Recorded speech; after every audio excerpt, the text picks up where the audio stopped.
happens a lot. The GM comes in and says, we're going in a different direction, and you won't be going with us. It's not what you want to hear.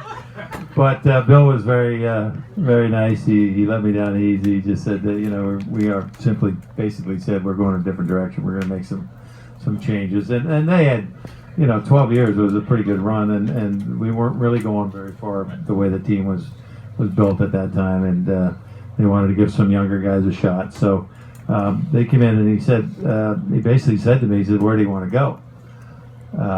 I was going into the waiver draft during training camp, and I said, well, I don't want to go far. I said, I'm not even sure I want to play, but I said, I don't want to go far, so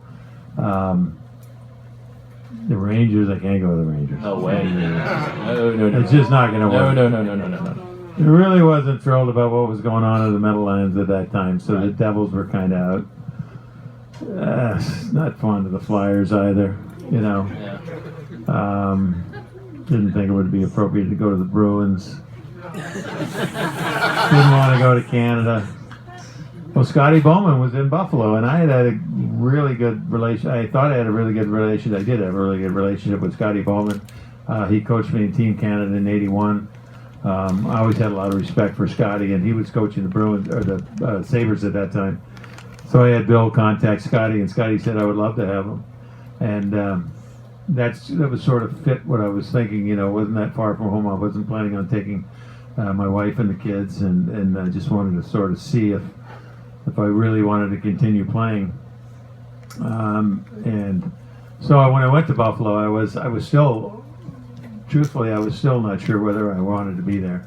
And I'll tell you, the first day of practice, I flew in there. The team was practicing when I got there. After practice, we were getting on a bus, going to the airport, and flying to Winnipeg for a 2 or 3 game road trip. So I really wasn't even going to get a chance to spend time in Buffalo to get to know these guys a little bit. But after practice, I got there late. I threw my crap on and went out and practiced.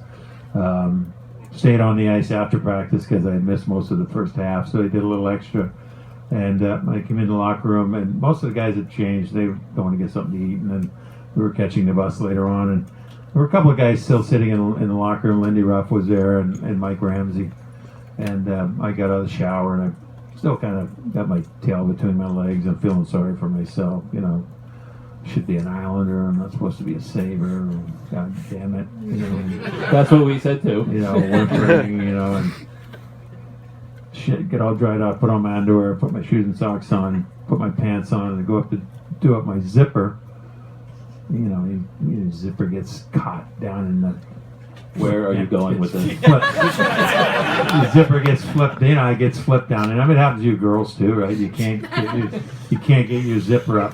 Well, I am with both hands, and I'm pissed off, and I can't believe this is happening now. This whole thing, and I'm like, I want to kill somebody at this point. And I look up, and Mike Ramsey and Lindy Ruff are in tears, crying.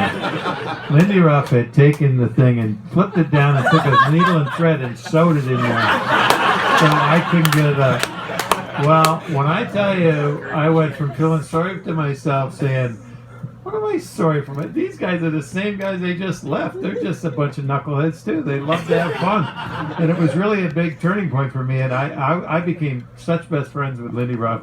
Not so much, well, Mike too, but Lindy was the biggest ball-busting prank player that I had ever seen. And I just admired him.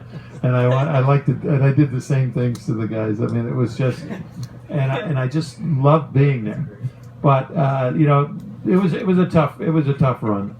I had 2 years left of my contract, so maybe that's why I stayed. They were actually the 2 biggest years of my contract ever, so I figured I'd play it out. But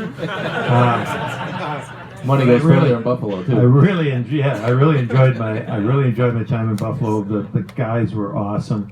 Unfortunately, Scotty Bowman got fired like 2 months into the season. We were horrible.